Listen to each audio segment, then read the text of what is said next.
Welcome back to another one, y'all. Today I will be showing you how to make what is called a shark rig. Well, that's not the official name, obviously, but it is a rig that helps you and people like me catch sharks. I have already made the rig. Didn't make it, it was pre-made, but I will, anyways, go through this with y'all to show you how you can make your own. I don't have the materials to make my own, which is why it's pre-made, obviously. But I will dissect all the parts and materials for y'all to see. Alright, well, first I gotta tell y'all something. I got my first pen set up. It's the Pen Spin Fisher, size 8500. And this is a really common spinning reel to catch sharks and is compared to conventional reels, which is why I wanted to use this. This drag is actually super versatile. It can go from around like a pound of pressure to 50. I'm pretty sure that was the time of my weight hitting the thing. Don't worry, the tip is fine. I made sure to put protection on there. Alright, but anyways, first you're gonna want a Mustad BKK, or I would recommend Mustad or BKK because they make pretty good circle hooks. But if you can't find a Mustad or a BKK, just get a regular 6/0 circle hook. This, around this size. See? Not that big, not that small. Remember, with this rig, you're not catching 2,000-pound fish. You're catching a 200-pound fish.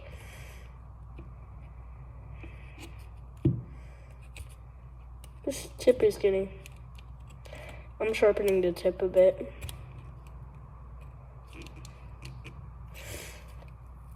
I haven't taken it out yet, but I need to show y'all. So, here are the materials you will need. 200-pound snap swivel, 200-pound nylon coated wire, and some of these clamps. Alright, so here's how to set it up. You're gonna grab your 6/0 BKK Mustad or any other. Just grab your 6/0 circle hook. You can. I like BKK and Mustad, which is why I and you know that, well, maybe you don't know, but I would like to promote better brands to whoever follows me. And I would recommend BKK or Mustad for the hook, which is why I'm repeatedly saying it. Alright, anyways, this is a nylon coated wire. It doesn't have to be nylon coated, but no, it doesn't have to be nylon coated. That's just my preference. That's just based off preference. Okay, so first you're gonna want to get your hook configured it has to be configured straight to the line. No, it doesn't. There can be a knot, but whatever you do, you cannot leave this part out. The part that I'm tapping, cannot leave that out.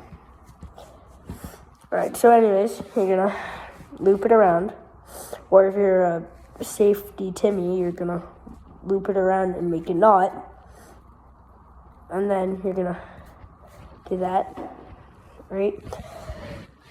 Next, you're gonna have 4 feet of four and a half feet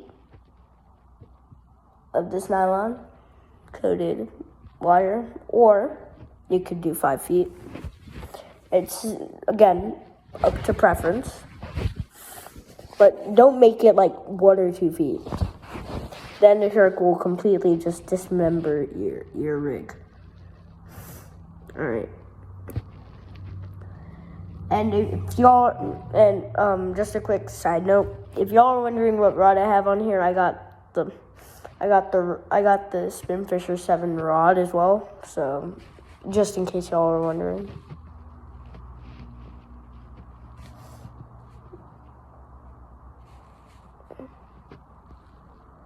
That ain't sharp. What the? I had a little accident before this, and I dropped, and I was like seeing if I could tow a go-kart with it, and I guess that sealed it off. I don't know.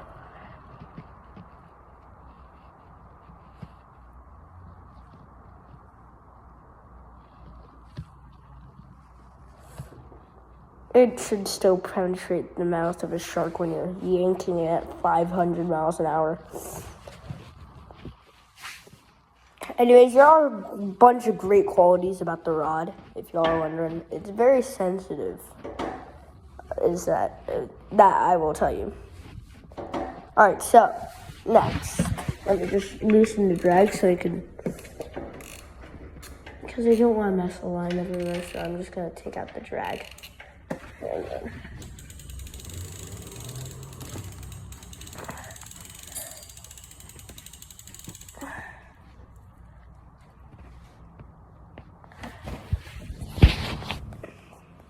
Alright, so if this camera would care to be nice, 200-pound bear. Wait, first you gotta get. Again, if you're a safety to me, you would put a knot and then the tag end and the main line. Do that. Connected to a 200-pound barrel swivel to prevent any twists from happening.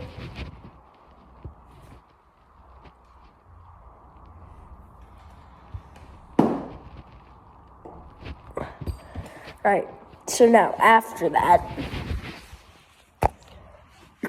you're going to want to put around 5 to 6 feet. I put 10 feet because I thought I was just going to have a leader.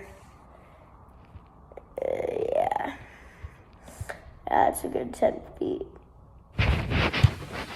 Oh, let me get back to the rod real quick. Rod is 7 foot. Oh, it went dark.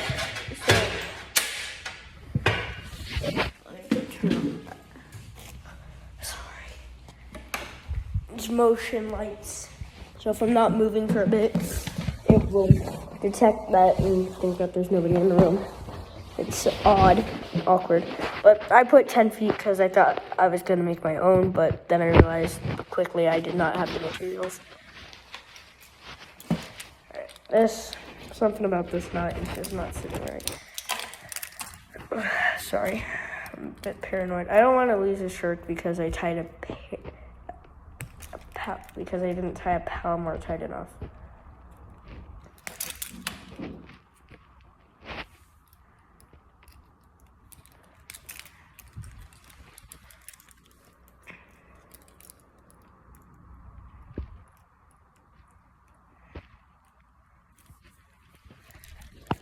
No, y'all should have seen when I first started fishing and when I first learned a fishing knot.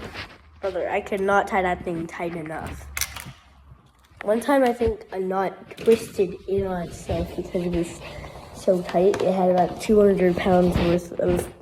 No, I tested it at like 200 pounds. I did tie the Palomar more correctly, to my knowledge.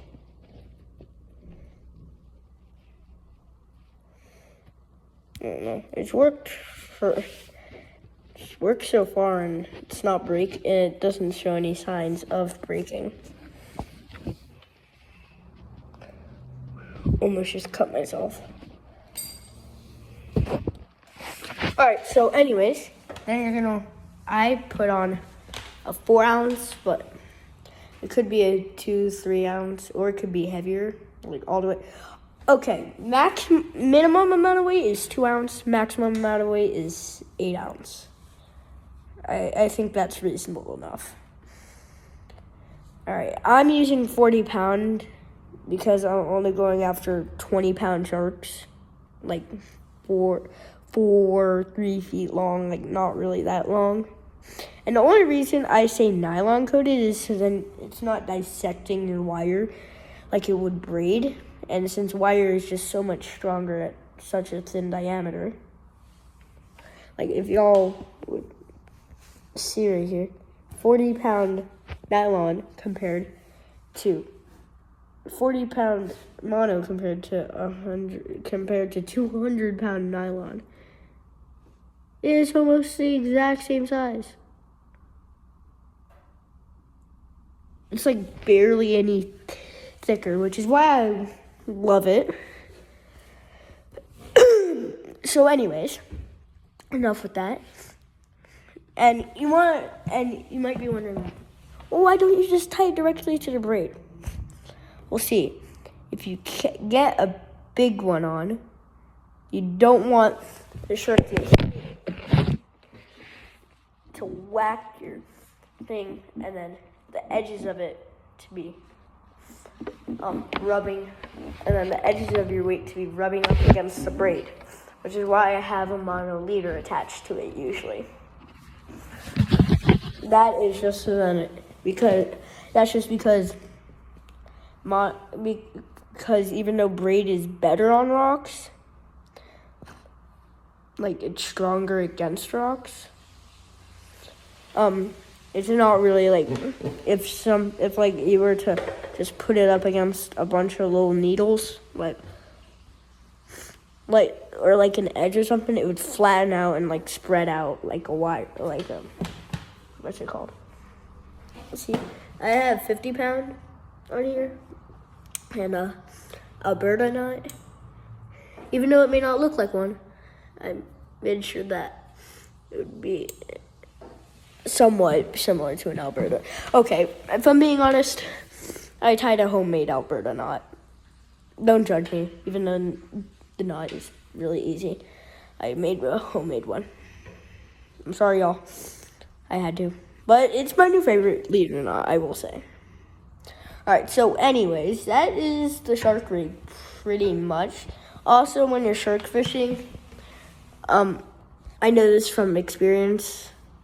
You want to make sure to have your drag loose, and you have so then if you're not looking at your rod, like, because some days on the pier are just like that, where there's like no action and you can't, and so you're talking with friends, it's been like an hour since you casted out your bait. If something picks that up and you can't hear it, you're not going to be able to get there on time.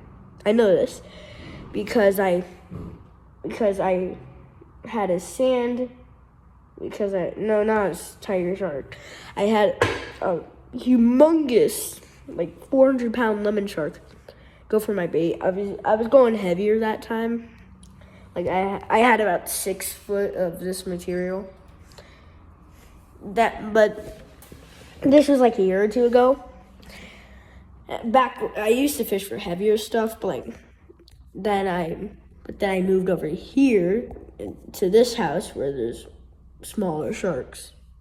I used to live in Jacksonville, all the way over there. I used to have freaking lemon sharks in my backyard, but now I just have some smaller sharks. So, which is why I switched over to snook fishing and stuff like that. Anyways, it took my bait, and I had my drag set heavy, right? It took my bait. I don't know how it took it, but it was it ate it. I know it was 400 pounds because we saw it earlier. Then somebody was like, hey, there's a shark around your bait. I set the hook, right? And I wasn't using a circle hook. I was using a J hook, stupidly. This was and that was a couple months before I got the notification that I was leaving Jacksonville and going coming over to where I live now, which I will not tell y'all until I move to another city. Why is it so late? Interesting. So, anyways, it took my bait, right? It's like, and I don't hear my drag. So, if you don't have a visual indicator, at least make one that you can hear.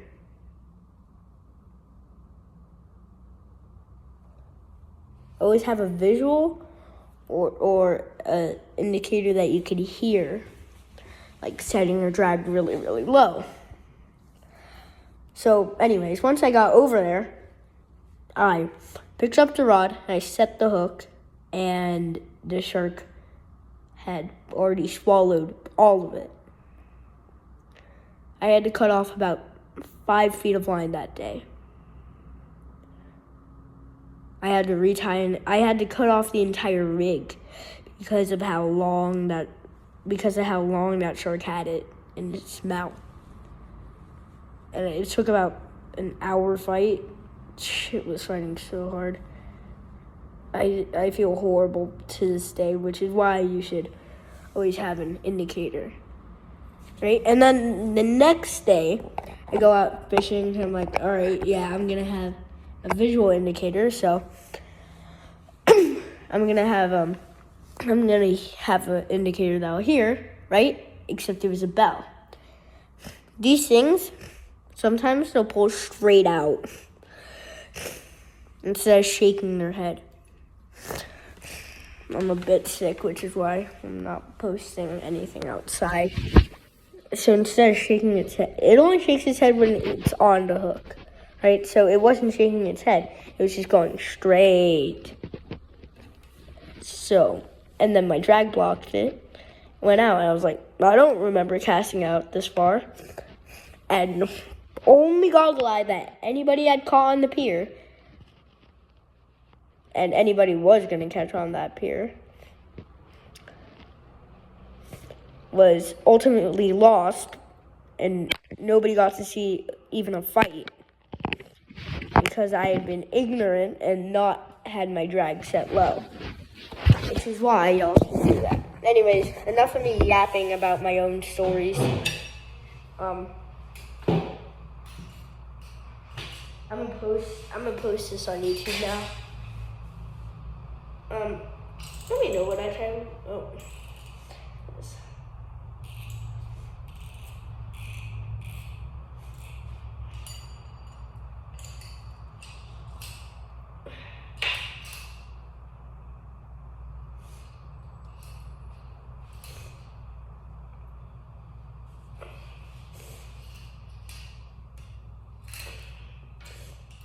Well, yeah, just so you